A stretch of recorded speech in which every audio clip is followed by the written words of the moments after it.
Hello everyone, today we're going to be looking at Acer Aspire 5552. This is again been brought in by another computer shop, and let's see what the actual fault is. It's come in for a suspected motherboard fault. So we're pressing it on, nothing's actually happening. Let's make sure there's some charge in this. What you have here is, you get the charging light, the blue light comes on, I can feel the fan running, and then it turns off again. So it could be a number of things. We could be looking at a BIOS issue, we could be looking at a BGA chip issue, we could even be looking at a short on the motherboard somewhere. So the next thing we've got to do is actually open this up and find out what's going on. So let's go do that.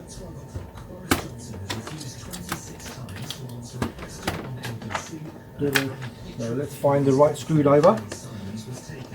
Now one of the things with these are, you've got to repair these kind of computers very quickly. It's an older PC, and really you want to be identifying the fault within 10 to 15 minutes. Repair should be done half hour, 45 minutes. If you're not done in that kind of time, you really are wasting your time with these type of PCs. So you can't really charge as much as you can with a Mac repair or a Mac logic board. People are actually prepared to pay a lot more, and especially if this is coming from another computer shop. So we're having to give a trade rate. So if we're sitting here for like 2 hours trying to fix this, it's just not, it really isn't worth it. So it's then time to just move on to another board. So computer repair, motherboard repair, really is a numbers game these days. So you've got to get through these pretty quick, and you've got to have a good stream of computers coming in. Otherwise you can kiss goodbye to your computer repair career.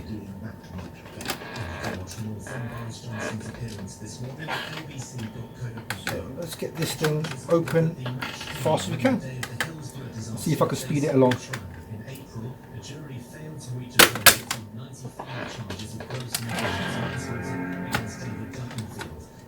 Now one of the things to remember, this could actually be a non-repairable computer. So if that's the case, then the customer's going to want their data back. So it's very, very important we actually store the customer's hard drive somewhere actually safe. Just put it there by the side of the table. Start taking the rest of this machine apart.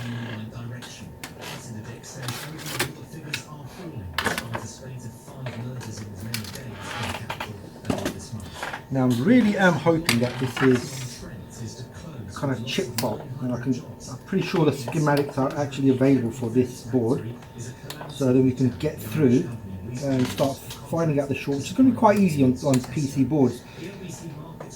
They're pretty similar in the way most of these boards are actually made, be it by Quanta, be it by Foxconn board.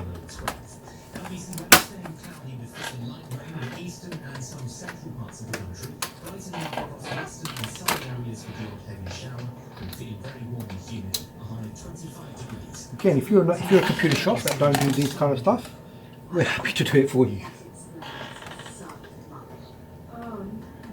So who are we? We are a kind of a shop-fronted computer repair shop. We've been in business for about 13 years now. The first 10 of that was we were an authorised service provider for many, many years, and that is for Apple. So most people actually do know us for Mac repairs, but we stopped becoming an authorised service provider because it just wasn't in our customers' interest. We were just basically, even though we had skills to repair these motherboards, you're basically a glorified part fitter, and you're just following a process, replacing motherboards, hard drives, and you get a small amount of money for doing that.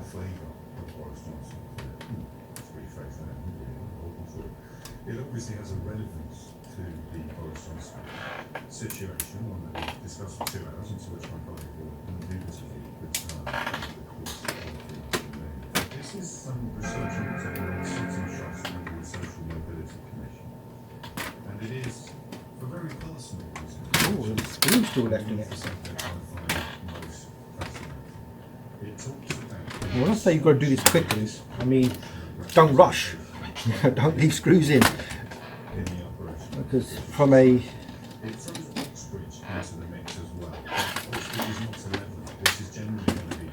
I've got several of these motherboards to get through today, so I've got to make it an efficient day.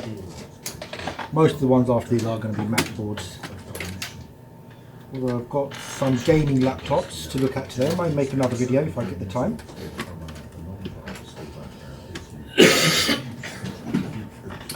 So the next thing is to actually have a physical exam of the board.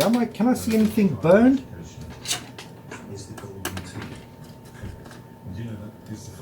Can I see any obvious liquid ingress? Now, it's a high chance most of these boards actually do fail because liquid gets in, and a lot of the time the owner doesn't even know there's been a liquid spill. There could be moisture damage, a number of things. I will be getting a microphone camera very soon and getting my boom stand camera out the cupboard. I just seem to quite like this one. It's very easy to actually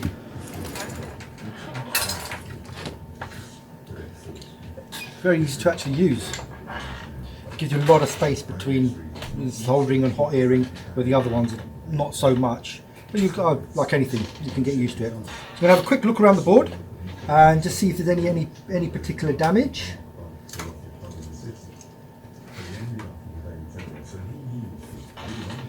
There's not a lot. I will show you if there is any corrosion. I will show you.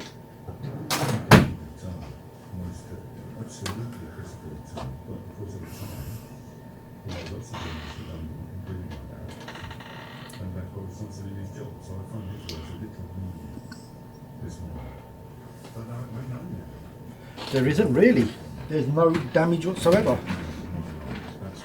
Well, none that I can quite quickly see. So let's put some power through this board and just see if we're getting our 3-volt rails or 5-volt rails and what kind of state this board is actually in. So let's get the power connector out, or the power jack I should say.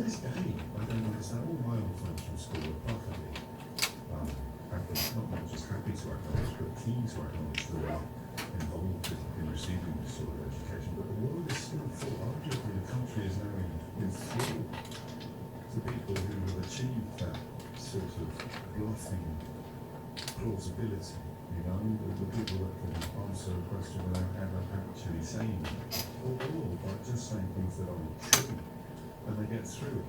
And that isn't unique again to quite a lot of people, but my goodness, when you learn something that gives you a confidence that can often be behind your attack.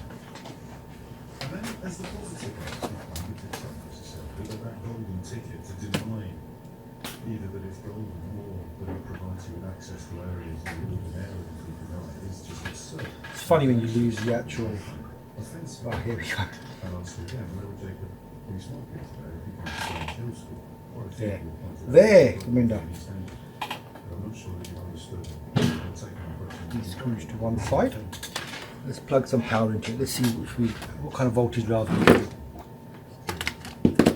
Now you don't always need a schematic for these kind of things, because it's going to be quite like if you're watching in the videos where there's a lot more videos on repairing Mac computers, mainly because there's schematics available for them, and the ones that are generally available for PC boards are in generally Vietnamese or Polish, so they're hard to actually follow if you only speak English.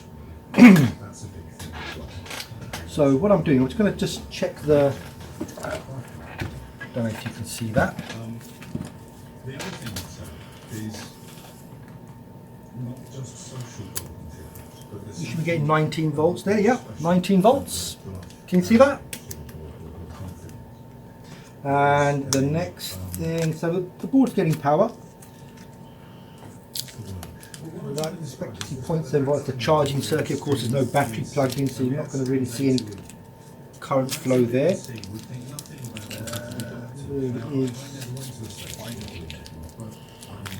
So there's our 3.3 volt rail. That's going to be our Sleep 5 state and our 5 volt rail. So we're pretty. The board is powered up to the first state level.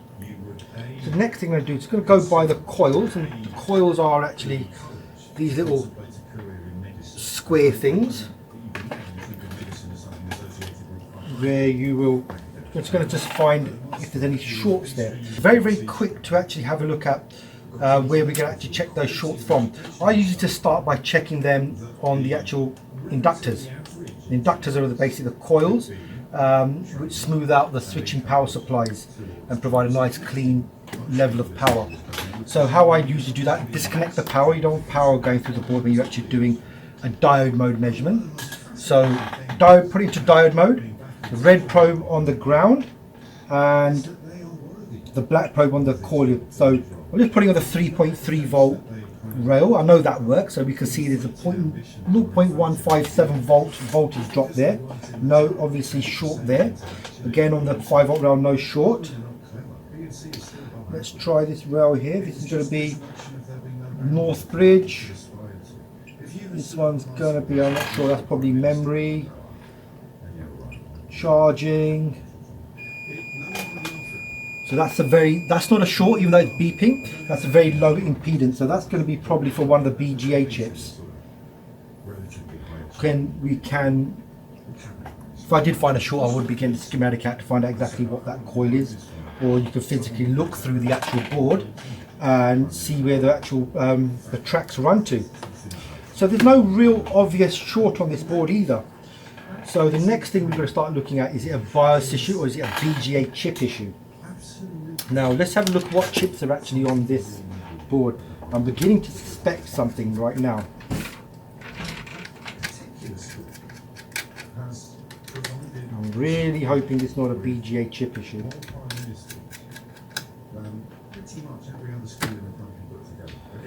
Dun, dun, dun. Very, very.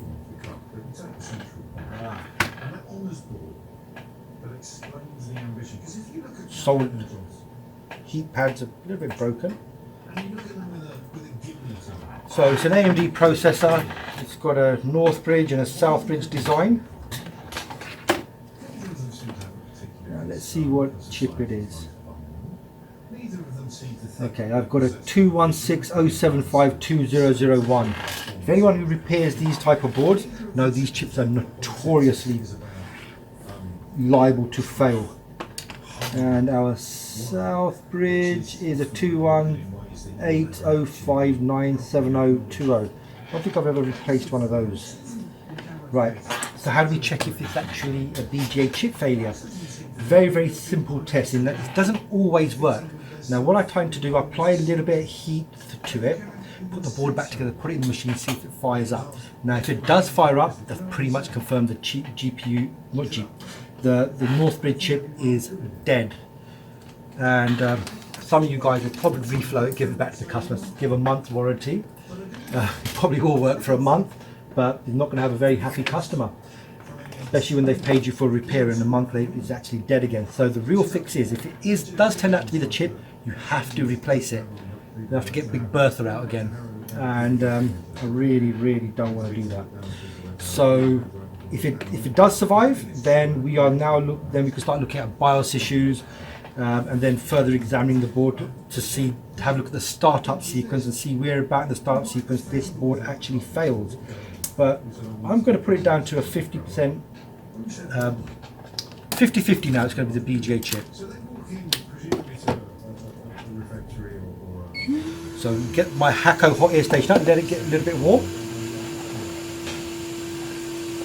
And once it's warmed up, we're going to heat the chip up. So it gets to about 90 to 100 degrees Celsius. You don't want to do it any more than that. There is no need to. We're up to about 340 degrees on my hot air station, which is really hot enough. So we're going to apply a little bit, take the plastic off before we melt it. Clear a little bit of heat.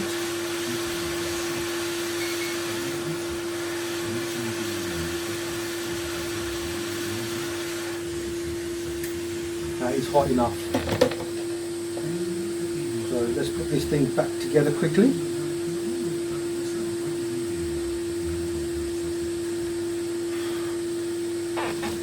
Let it cool down. I can feel the heat coming up actually. I don't want to put the heat sink back on just yet.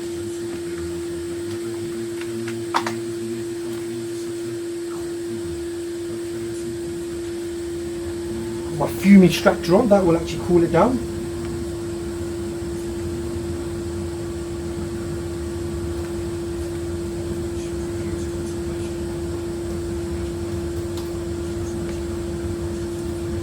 That's cool enough.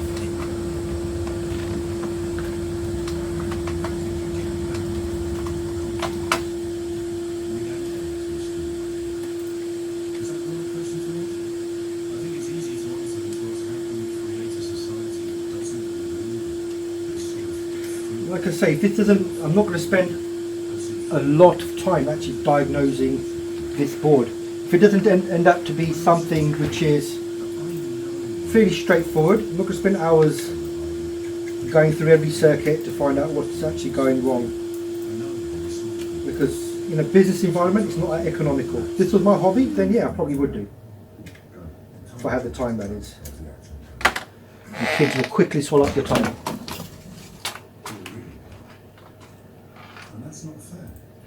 Okay, what I'm going to do is just kind of jerry rig this up.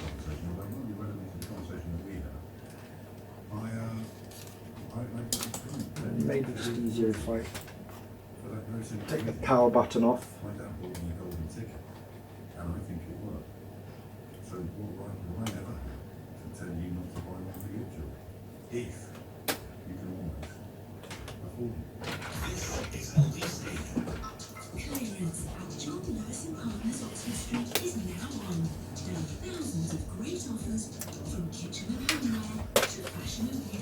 Okay, power button is now off, and we are going to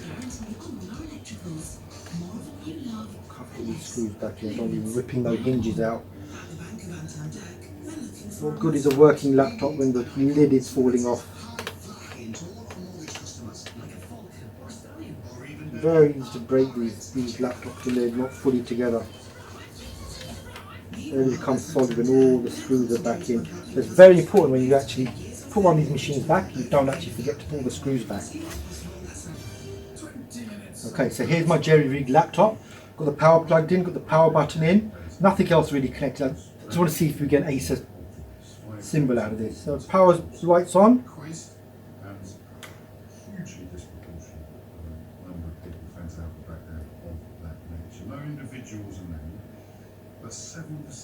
And it's still switching off. And make sure I've got everything. Got my flux, got my soldering iron on, I've got my solder, got my boot wick. I will need scissors to cut the boot wick. Make sure there's a nice fresh bit of copper.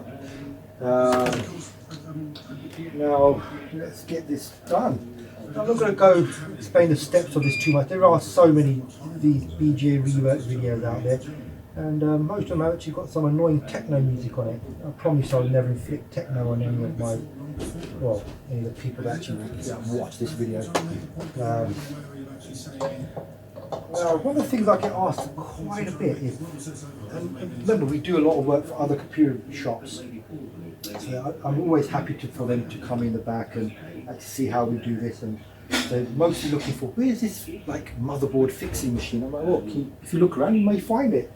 And when they find it, they can't find it, they realise it's actually quite a manual process to actually get it done. And so then they ask, do I need one of these BGA machines? And nice guy I am, pretty much always would say, you don't really need one. There really isn't enough work to keep someone busy on BGA rework right now. Unless you've got some sort of industry contract where you're actually doing repairs for like some sort of prototyping company or some sort of lab which is designing boards and the techs are breaking them, then it's worth it. But also the learning curve is quite high as well. So to be able to train someone up, getting the machine working totally right, and then be able to be proficient in actually doing the work. Quick check under the microscope, make sure the BGA area is intact. I suspect it is.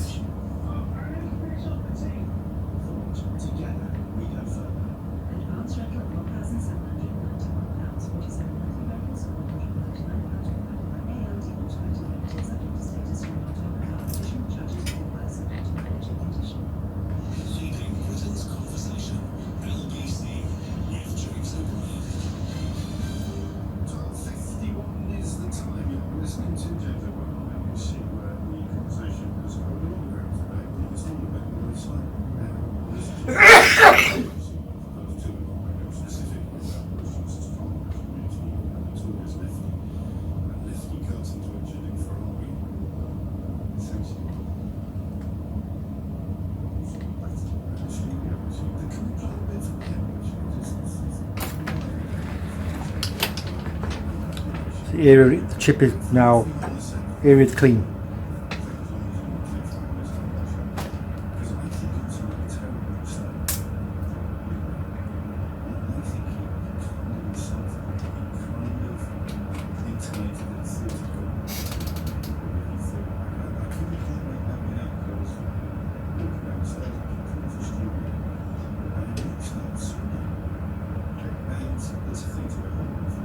Let's line this board back up again. We have a new chip. So it's best to check it is a new chip.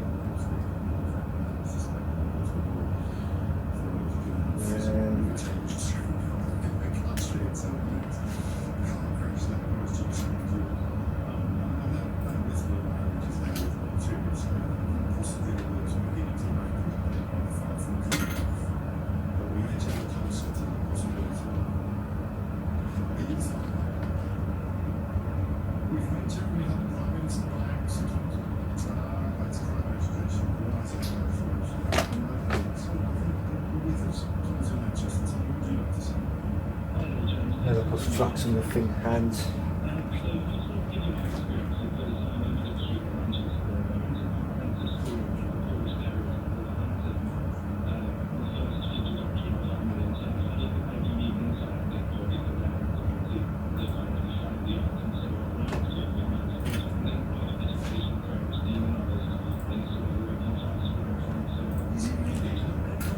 Okay, let's line the chip up. Very easy to line these chips up on these PC boards. They actually provide you with an outlet. And if you clean this board off properly, that chip will just fall into its place.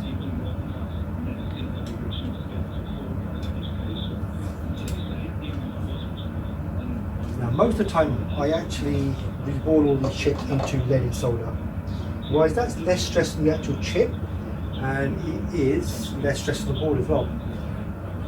Marginally quicker as well, but I don't have the time today, so let's just run the cycle. And really the thing that's cross moment to know if the chip is going to be good and that board can actually fire up.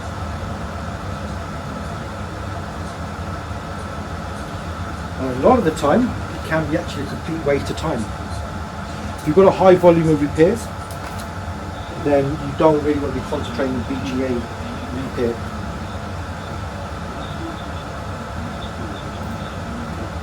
Unless it's a high value computer. And a lot of times these BGA chips are just not available. We find that they're available in places like AliExpress and eBay, but if you actually just find out where they're getting them from, they don't know either. They're certainly not coming direct from the factory. I wish they were. I wish AMD or NVIDIA would actually release to the third party repair shops like myself, but they haven't done in 10 years, so I'm not really holding my breath.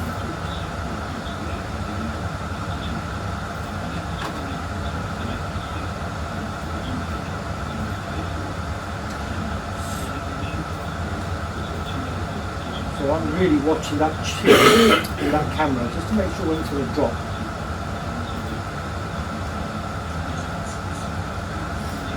When I mean drop, when all the solder balls go into a liquidous state, and the weight of the chip actually makes it fall a fraction of a millimetre, and that's when you really know it's soldered properly.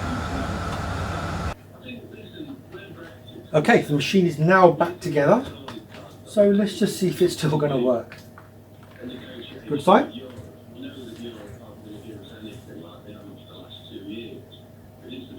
Acer. Starts to load the OS. You need SSDs in every laptop.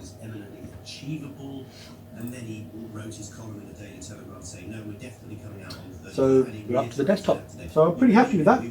Now it's just a case of further testing and cleaning it up and giving our trade customer a call, and they can take care of the customer with that. One, two screws. There's already a screw missing on this actual laptop. That's another job done. And if you have one of these Acers and you're getting like a no power issue or a black screen, and you want it fixed, give us a call. Right down here.